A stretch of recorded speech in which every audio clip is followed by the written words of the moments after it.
السلام علیکم ورحمۃ اللہ وبرکاتہ۔ سورہ کافرون کے شان نزول میں ایک چیز تو ہم نے یہ پڑھی تھی کہ نبی کریم صلی اللہ علیہ وسلم کو مشرکین مکہ نے پیغام بھیجا تھا کہ اگر نبی کریم صلی اللہ علیہ وسلم ان کے معبودوں کی پرستش شروع کر دیتے ہیں تو اسی صورت میں جو قریش مکہ ہوں گے وہ نبی کریم صلی اللہ علیہ وسلم کے معبود کی عبادت کریں گے۔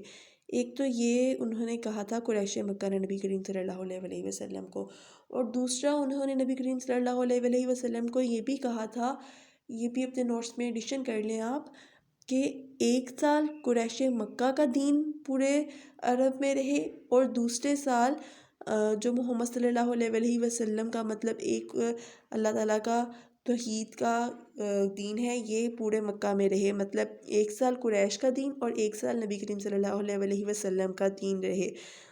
اور ایک چیز انہوں نے اور کہی تھی کہ ایسا کرتے ہیں کہ کچھ رولز آپ کے دین کے ہم رکھ لیتے ہیں اور کچھ رولز ہم اپنے دین کے رکھ لیتے ہیں، اور ایک ملا جلا سا ہم دین بنا لیتے ہیں جو ہم عرب میں رائج کریں گے۔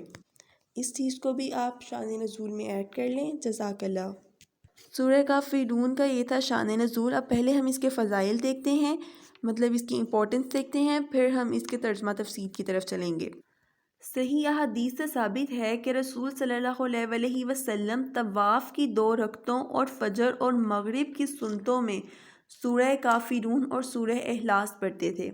اب دیکھیں، اس سے ہمیں پتہ چل رہا ہے کہ آپ صلی اللہ علیہ وسلم ایک تو فجر کی اور مغرب کی 2 سنتوں میں سورہ کافرون اور سورہ اخلاص پڑھتے تھے، اور دوسرا ہمیں یہ پتہ چل رہا ہے کہ جب ہم خانہ کعبہ کا طواف کرتے ہیں، مطلب خانہ کعبہ کے گرد جب ہم 7 چکر لگاتے ہیں، ان 7 چکروں میں ہم نے موسٹلی تیسرا کلمہ پڑھ رہے ہوتے ہیں یا کوئی اور بھی جو بھی ہم دعا یا جو بھی کلمہ وغیرہ ہم پڑھ رہے ہوتے ہیں، اس کے طواف مکمل کرنے کے بعد ہم آب زمزم پیتے ہیں اور 2 رکعت نماز جب ادا کرتے ہیں نا مقام ابراہیم کے پیچھے، تو ان 2 رکعتوں میں بھی ہم نے سورہ کافرون اور سورہ اخلاص پڑھنی چاہیے، ٹھیک ہے۔ اب آپ صلی اللہ علیہ وسلم مغرب کی نماز کی اور فجر کی نماز دونوں کی سنتوں میں سورہ کافرون اور سورہ اخلاص کی تلاوت کرتے تھے، تو ہمیں بھی چاہیے جب بھی ہم فجر اور مغرب کی نماز پڑھ رہے ہیں تو ہم اس کی سنتوں میں انہی 2 صورتوں کو پڑھیں۔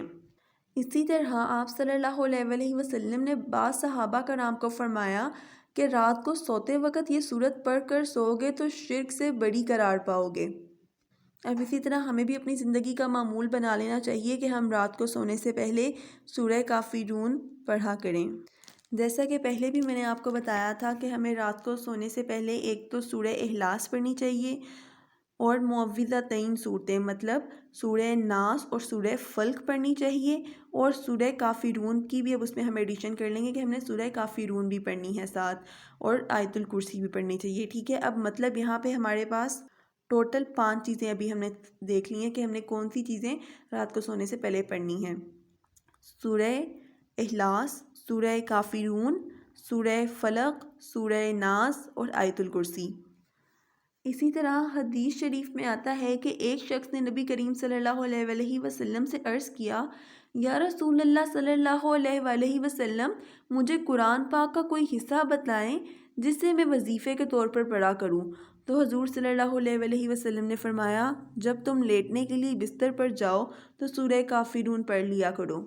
یہ تھی سورہ کافرون کی امپورٹنس۔ اب ہم چلتے ہیں اس سورہ کے ترجمہ اور تفسیر کی طرف۔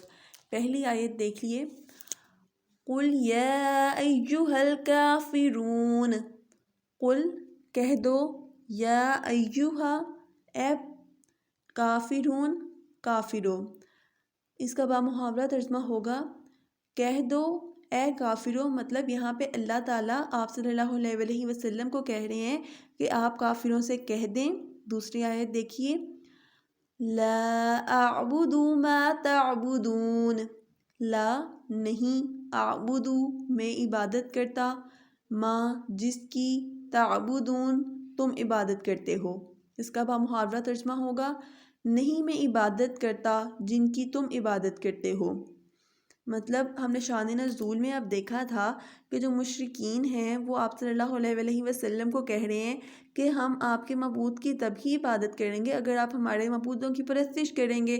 تو اب آپ صلی اللہ علیہ وسلم کو اللہ تعالیٰ نے کہا ہے کہ آپ کافروں سے کہہ دیں کہ میں آپ کے معبودوں کی عبادت نہیں کرتا، جن کی معبودوں کی آپ عبادت کر رہے ہیں۔ تیسری آیت کی طرف چلتے ہیں۔ وَلَا أَنْتُمْ عَابِدُونَ مَا أَعْبُدُ، اور لا نہیں، انتم تم، عابدون عبادت کرنے والے، ما جس کی، اعبد میں عبادت کرتا ہوں۔ اس کا بامحاورہ ترجمہ ہوگا اور نہیں تم عبادت کرنے والے جس کی میں عبادت کرتا ہوں۔ جیسا کہ اس آیت کا بامحاورہ ترجمہ ہے، اور نہیں تم عبادت کرنے والے جس کی میں عبادت کرتا ہوں، ٹھیک ہے۔ اب ہمیں اس سے کیا پتہ چل رہا ہے؟ اس سے ہمیں پتہ چل رہا ہے کہ یہ آپ صلی اللہ علیہ وسلم کہہ رہے ہیں کہ یہ کبھی ممکن ہی نہیں کہ میں توحید کا راستہ چھوڑ کر شرک کا راستہ اختیار کر لوں، جیسا کہ تم چاہتے ہو، اور اللہ نے اگر تمہاری قسمت میں ہدایت نہیں نہ لکھی ہے تو تم بھی اس توحید اور عبادت الہی سے محروم ہی رہو گے، ٹھیک ہے۔ اب دیکھیں یہاں پہ آپ صلی اللہ علیہ وسلم مشرکین کو کہہ رہے ہیں کہ میں تو توحید اور عبادت الہی کرتا ہوں، اب اگر آپ لوگوں کی قسمت میں یہی لکھا ہے کہ آپ نے اس راستے پر نہیں آنا بلکہ آپ نے شرک کے راستے کو ہی اختیار کرنا ہے، تو اس میں کچھ نہیں کر سکتا کہ اگر آپ کی قسمت میں ہدایت نہیں لکھی ہوئی ہے۔ اگلی آیت کی طرف چلتے ہیں، چوتھی آیت۔ وَلَا أَنَا أَعْبُدُ مَا عَبَدتُّمْ، وَلَا اور نہیں، انا میں، عابدم عبادت کرنے والا، ما اس کی، عبدتم تم عبادت کرتے ہو۔ اس کا بامحاورہ ترجمہ دیکھیں، اور نہیں میں عبادت کرنے والا جس کی تم عبادت کرتے ہو۔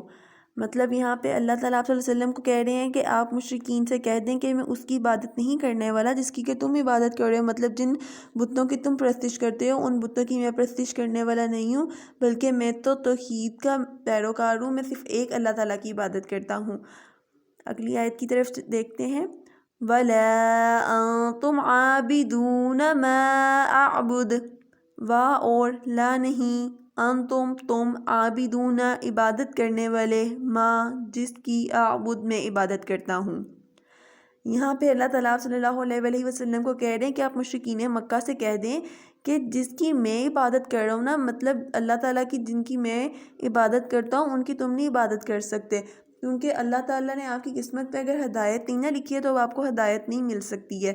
آپ لوگ جو اپنے بتوں کا شرک کا راستہ آپ نے اختیار کیا ہوا ہے نا، تو اب آپ اس میں کیسے ہدایت پا سکتے ہیں، ٹھیک ہے۔ آپ صلی اللہ علیہ وسلم ان کو کہہ رہے ہیں کہ آپ نے اب تم جن کی عبادت کرتے ہو نا اس کی میں عبادت نہیں کرتا۔ اگلی آیت دیکھیے۔ لَكُمْ دِينُكُمْ وَلِيَّ دِينِ، اس کا ترجمہ ہوگا لَكُمْ تمہارے لیے، دینکم تمہارا دین، کم کا مطلب ہوتا ہے تمہارا، ٹھیک ہے، دینو دین، تمہارا دین، ولیہ و اور لیا میرے لیے، دینی میرا دین۔ اس کا بامحاورہ ترجمہ ہوگا تمہارے لیے تمہارا دین ہے اور میرے لیے میرا دین ہے۔ اس کی تفسیر دیکھتے ہیں۔ یہاں پہ اصل میں اللہ تعالیٰ صلی اللہ علیہ وسلم کو کہہ رہے ہیں کہ آپ مشرکین سے کہہ دیں کہ اگر تم اپنے دین پر راضی ہو اور اسے چھوڑنے کے لیے نہیں تیار ہو تو میں اپنے دین پر راضی ہوں اور میں اسے کیوں چھوڑوں، جیسا کہ قرآن کریم میں اکثر جگہ پہ آیا ہے، ہمارے لیے ہمارے اعمال اور تمہارے لیے تمہارے اعمال، مطلب ہم سب کو اپنے اعمال کا خود ہی جواب دہ ہونا ہے قیامت کے دن۔ تو اب مشرکین نے اپنے اعمال کا جواب دے دینا ہے جو بتوں کی پرستش کرتے ہیں، اور جو ہم اللہ تعالیٰ کی ایک اللہ کی عبادت کرتے ہیں ہم نے اپنے اعمال کا جواب دینا ہے۔ یہاں سورہ کافرون کا اختتام ہوا۔ جزاک اللہ۔